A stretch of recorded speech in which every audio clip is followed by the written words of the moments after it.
Hi folks, so in this video I'm going to cover a company called Spandana Spurti Financials. So Spandana Spurti is a microfinance lender. मतलब क्या, ये जो tier 3 tier 4 cities में mostly into the villages only, जो गांव के औरतों को मतलब एक सेंटर पे बुला के दे गिव इनकम जनरेटिंग लोन्स जिसका average ticket size would be ranging from 40-50,000 के आसपास. एंड ये पूरा कम्प्लीटली अनसिक्योर्ड स्पेस है. मतलब यहाँ पे मतलब your asset quality is very important. ठीक है.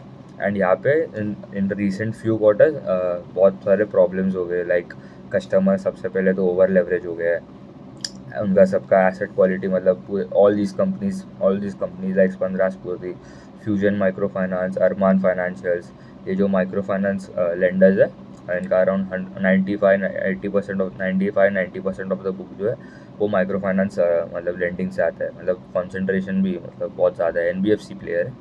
एंड इनका अगर देखो तो they are present in around 15 states and they have around 1774 branches. तो उनका एयूएम का size for as of Q3 of FY25 stand at 8,900 crore के आसपास. एंड अगर एयूएम का देखो तो एयूएम डी ग्रू 14% वाई.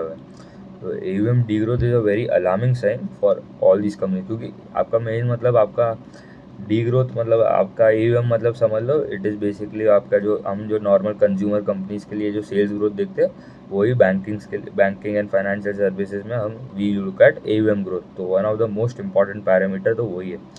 उन स्पंदना ने मतलब AUM का डीग्रो बताया. फिर अरमान ऑल्सो डीग्रू 7%.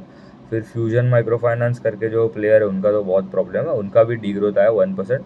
तो सबसे ज़्यादा इम्पैक्ट उनको हुआ है फ्यूजन फाइनेंस. उसके बाद स्पंदना स्फूर्ति को second most impacted player because of this issue वो है.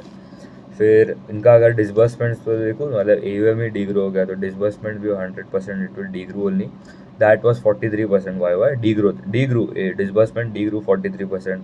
Net interest income degrow 14%.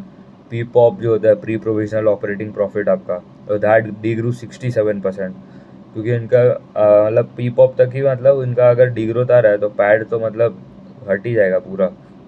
उनका प्रोविजन जो इम्पेयरमेंट कॉस्ट जो होता है आपका पीएनएल स्टेटमेंट में, दैट वाज अप 850%. मतलब 8.5x हो गया. मतलब अगर लास्ट ईयर वाई देखो तो if they are providing 1 rupee for every 100 rupees of अगर एसेट लगा लो 1% अगर ग्रोथ आ रहा है, if it was 1 rupee for every 100 rupees तो अभी वो 8.5 है फॉर एवरी 100 रुपीज़. मतलब ज़्यादा मतलब ख़राब हो गया कस्टमर का क्वालिटी, इसलिए प्रोविज़न जितना पड़ गया. तो प्रोविज़न जो अगर 8.5x हो गया प्रोविज़न तो आपका पैट जो है it will be of course negative only. That was मतलब पैट में 440 करोड़ का पैट नहीं बोल सकते, लॉस ही है. 440 करोड़ का लॉस रिपोर्ट किया. एंड अगर वाई देखूँ तो it was a profit of 127 crore. मतलब 127 करोड़ के प्रॉफिट से they have come to a loss of around 450 crore के आसपास. तो मतलब ये पूरा जो सेक्टर है दैट इज़ डीपली सिक्लिकल. मतलब यहाँ पे कंपनी ग्रो करता है तो भी 30% 50% ग्रो करता है. और अगर ऐसा प्रॉब्लम आता है तो पैट भी मतलब ऐसा ग्रोथ मतलब पूरा मतलब 500 करोड़ का लॉस बता देता है वाई. तो ये मतलब the sector that which is very cyclical and you have to be very careful while analyzing these companies and investing in these companies. And GNP अगर इनका देखो तो एसेट क्वालिटी का पैरामीटर जो है that stand eight 4.85% versus 4.86 quarter on quarter. तो almost similar level पे. And NNPA was 0.98 versus 0.99 quarter on quarter. That is also eight similar levels. फिर अगर इनका ना पहले उनका अगर टॉप स्टेट्स भी देख लो तो मतलब कहाँ से मतलब सबसे ज़्यादा उनका AUM आता है. That comes from states like Orissa में अराउंड 13% आता है. मध्य प्रदेश में भी अराउंड 13% है. Bihar is around 10-11%. Andhra Pradesh is also around 10-11% and Karnataka is also around 10%. तो मतलब यहाँ पे मतलब 50-60% ऑफ द कॉन्सेंट्रेशन जो है उनका टॉप 5-6 स्टेट्स में 50% का AUM वहाँ से आता है. अभी उनका अगर यील्ड देखो तो yield is basically the rate at which Spandana Sphoorty will lend to its customers. तो that stand at 21.5% versus 22.4% quarter on quarter. तो यील्ड कम हुआ है. फिर कॉस्ट ऑफ बोरिंग थोड़ा बढ़ गया. कॉस्ट ऑफ बोरिंग मतलब the rate at which Spandana Sphoorty will borrow money from other banks other NBFCs. तो that stands at 12.2% versus 11.8 quarter on quarter. तो आपका ये यील्ड एक साइड में मतलब आपका यील्ड कम हो रहा है एंड आपका कॉस्ट ऑफ बोरिंग बढ़ रहा है, तो मतलब क्या आपका जो स्प्रेड आता है वो भी मतलब इवेंचुअली डिक्लाइन ही करेगा। एंड इनका recently they got a credit, मतलब रेटिंग उनका जो होता है क्रेडिट रेटिंग, उनको डाउनग्रेड हो गया रेटिंग। अभी कभी भी कंपनी का जब भी अभी रेटिंग बेसिकली क्या होता है, जब हम नॉर्मल कस्टमर, हम जैसे लोग का मतलब जैसे क्रेडिट कार्ड के लिए जो सिबिल स्कोर होता है, वही कंपनीज के लिए जो क्रेडिट रेटिंग होता है, ठीक है। तो मतलब the better the rating, the company has a better probability to borrow money from other banks, ले लो other NBFC at a cheaper rate. तो मतलब the ability of borrowing money goes up, ठीक है। तो मतलब एट अ चीपर रेट, तो मतलब जितना ज़्यादा अच्छा रेटिंग है उतना अच्छा है कि you will get a cheaper loan. तो इनका अभी रेटिंग डाउनग्रेड भी हो गया, तो मतलब उनका कॉस्ट ऑफ बोरिंग भी थोड़ा बढ़ेगा, क्योंकि मतलब उनका मतलब रेटिंग डाउन मतलब रिस्की हो गया पूरा कंपनी भी, क्योंकि उन्होंने लास्ट क्वार्टर भी लॉस बताया था, ये क्वार्टर भी लॉस है। फ्यूजन फाइनेंस का तो लास्ट 3 क्वार्टर से लॉस है, मतलब Q1 से ही लॉस आ रहा है, Q1 में लॉस हो गया, Q2 में भी लॉस, Q3 में भी लॉस है, फिर उनको भी डाउनग्रेड हुआ है रेटिंग। फिर उनका अगर देखूँ तो निम्स जो नेट इंटरेस्ट मार्जिन जो होता है, वो क्या होता है बेसिकली, आपका जो मतलब द इंटरेस्ट आपने जितना कमाया, इंटरेस्ट अर्न जो होता है आपका, माइनस आपका जो इंटरेस्ट एक्सपेंस, वो जो डिवाइड होता है, वो जो होता है interest earn minus interest expense जो होता है, that is your net interest income, जो NII जो था, that degrow 14%। And net interest margin is basically NII जो होता है, net interest income divided by आपका जो कितने टोटल एसेट्स जो है। तो वो था अराउंड 11.3% था वर्सेस 12.8 क्वार्टर एंड क्वार्टर, तो शार्प डिक्लाइन आया अराउंड 1.5% के आसपास का। फिर अगर इनके DPD बकेट्स भी देखो, DPD क्या होता है, डेज पास ड्यू, ठीक है। तो मतलब ऐसे कस्टमर्स, अभी इसमें भी बकेट आता है 31 to 60 days, 30+, 60+, तो 1+, मतलब बहुत सारे हैं, मतलब ऐसे कस्टमर। अभी अगर if you are analysing 31 to 60 day का डेज पास ड्यू, उसका मतलब क्या कि ऐसे कस्टमर्स जिसके at least 31 days have been passed from the date of the EMI and maximum of 60 days, तो कस्टमर वो अगर वो रेंज में लाई करते हैं एंड कस्टमर ने अभी तक EMI पे नहीं किया फ्रॉम मतलब अभी if today is 1 March and अगर द कस्टमर ने मतलब EMI पे नहीं किया, अभी 1 March का जो EMI का अमाउंट होएगा, अभी 5th अप्रैल हो गया, 20th अप्रैल हो गया, तो मतलब कस्टमर ने अभी तक पे नहीं किया, तो वो 31 to 60 days के DPD में आएगा। अगर 60 days मतलब 1 to 2 months के रेंज में अगर कस्टमर ने EMI पे नहीं किया, तो वो जो अमाउंट होएगा outstanding, that would come into the that bucket. मतलब वो बकेट्स होते हैं, मतलब ये पता चलता है कि कस्टमर का क्वालिटी कैसा है, मतलब अगर कस्टमर पे नहीं कर रहा है तो हमें ज़्यादा प्रोविजन करना पड़ता है। फिर तो 31 to 60 वाला जो बकेट है DPD, that standard 4.71 versus 3.62 quarter on quarter, तो वो भी बढ़ गया है। एंड 61 to 90 मतलब ऐसे कस्टमर जिसका मिनिमम 2 months हो गए एंड मैक्सिमम 3 months, वो अगर रेंज में अगर है कस्टमर का EMI का due amount which is out, मतलब पे नहीं किया, तो वहाँ पे मतलब that amount will come in to 61 to 90 वाला डेज पास्ट ड्यू। तो that was around 2.94 versus 2.54 quarter on quarter, तो वहाँ पे भी खराब हुआ है, मतलब जितना ज़्यादा है उतना ख़राब है फॉर कंपनी, तो वो देखना पड़ेगा। फिर अगर उनका कॉस्ट टू इनकम रेशियो भी देखूँ, तो कॉस्ट टू इनकम रेशियो आपका मतलब that was at around 78% versus 54% quarter on quarter.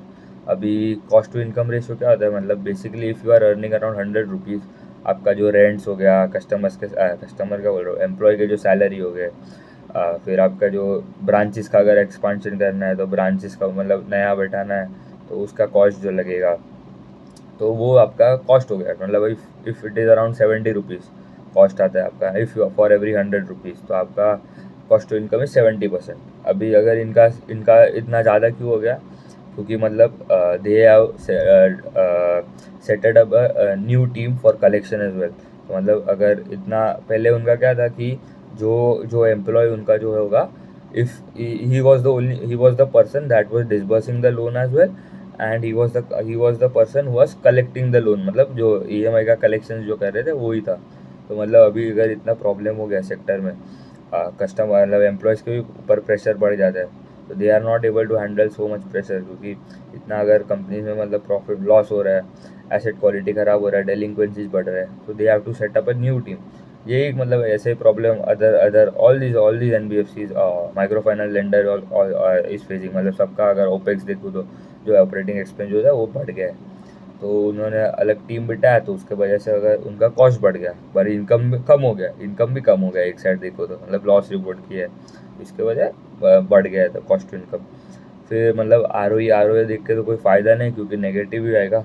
तो आर ओ अगर देख लो तो it was -52%, and last quarter भी लॉस ही था, तो डैट वाज अराउंड -24% के आसपास।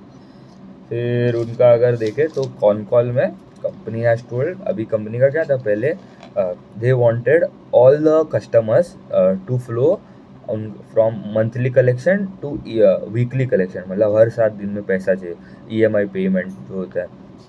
तो बीच में जो स्टार्ट किया था उन्होंने, तो वो जो एक प्रोजेक्ट था परिवर्तन, उन्होंने नाम दिया था प्रोजेक्ट का, तो उसमें क्या था, वीकली कलेक्शन पे ज़्यादा फोकस कर रहे थे फ्रॉम मंथली कलेक्शन।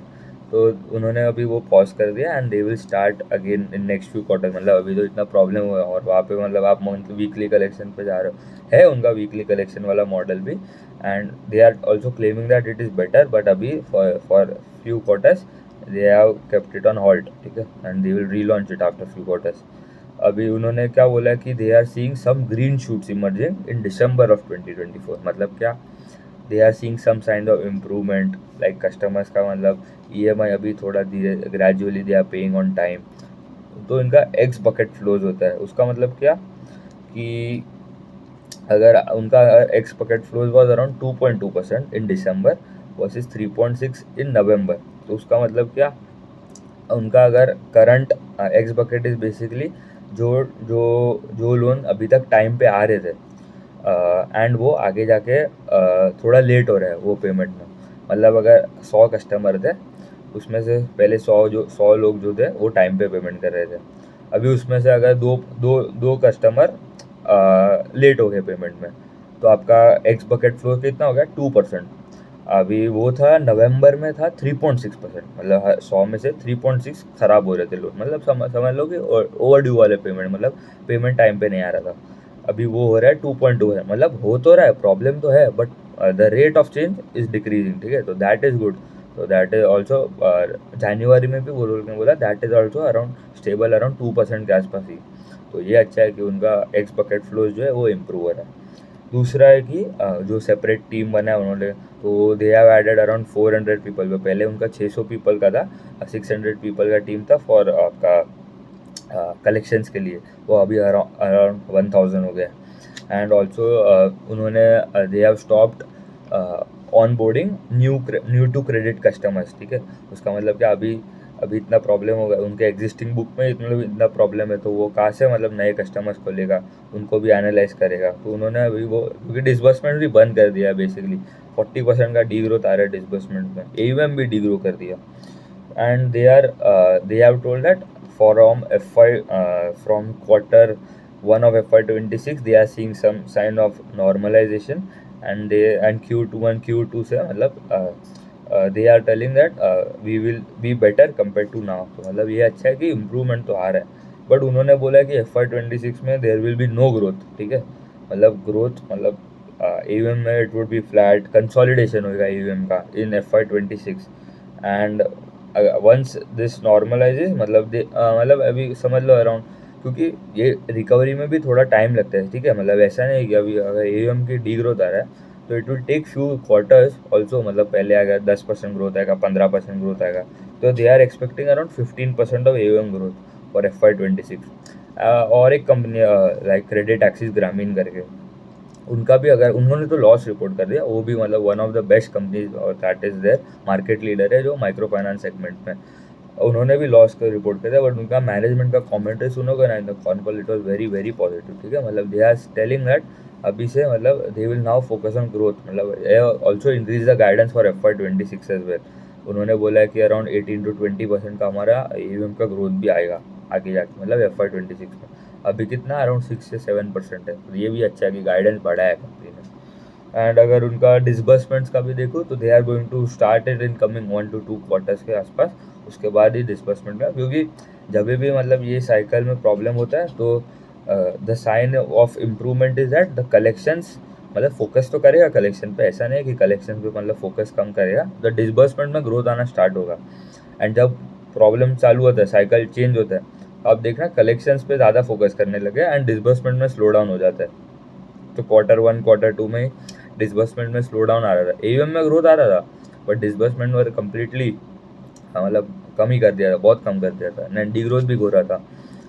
एंड अगर उनका देखो, उनका एक सब्सिडरी भी है क्रिस फाइनेंशियल्स करके, वो भी मतलब माइक्रो लोन अगेंस्ट प्रॉपर्टी होता है, फिर नैनो लोन अगेंस्ट प्रॉपर्टी, वो जो छोटे छोटे loan average ticket size 5-6 lakh के आसपास। एंड उनका उनका सिक्योर्ड प्रोडक्ट है, तो वो भी मतलब आगे जाके they are going to scale that वो प्रोडक्ट एज वेल। एंड उसमें उनको यील्ड भी ज़्यादा मिलता है, माइक्रो लोन 18% पे लेंड करता है, and the yield is 18%, and वो भी सिक्योर्ड है, मतलब that is the best possible thing which exist, secured and you are getting at 18% yield. And उनका अगर ओवरऑल का जो नेट कलेक्शन एफिशिएंसी भी देख लो, कलेक्शन एफिशिएंसी क्या है समझ लो, आप आपका if you are a bank and आपको लग रहा है कि this month you will collect around 100 rupees as worth of EMI from all the customers के आसपास, सबको cumulative I will get around 100 rupees, आपको आया खाली 90 रुपीज़, तो और collection efficiency for that quarter is 90%। उनका अभी क्वार्टर 3 में इट वॉज 90.7% के आसपास, they want to reach around 94 to 95 by quarter 4, मतलब मार्च 2024 के एंड तक जो रिजल्ट आएगा आगे जाके, वहाँ तक अराउंड 94-95 पहुँचना है, एंड और क्वार्टर 1 पे, एंड अगर उसके आगे क्वार्टर 2 क्वार्टर 3 तक they want to reach around 97% quarter 2 में। तो ये भी अच्छा है कि कलेक्शन एफिशिएंसी भी बढ़ रहा है, मतलब दे वांट टू रीच, अभी हो रहा है कि नहीं हमको देखना पड़ेगा, ट्रैक करना पड़ेगा। बट दीज ये कंपनी और Fusion they are the worst hitted players as well. But I will do a P2P analysis as well, मतलब where I will cover all the companies in this segment, like आपका हो गया credit access Grameen, Muthoot micro finance, Satin credit care, Arman, Fusion and Spandana, ठीक है, जो 6-7 जो companies है micro finance segment में, I will do peer to peer analysis में, and we will talk about मतलब कौन सा company is betterly placed than the others. Thank you.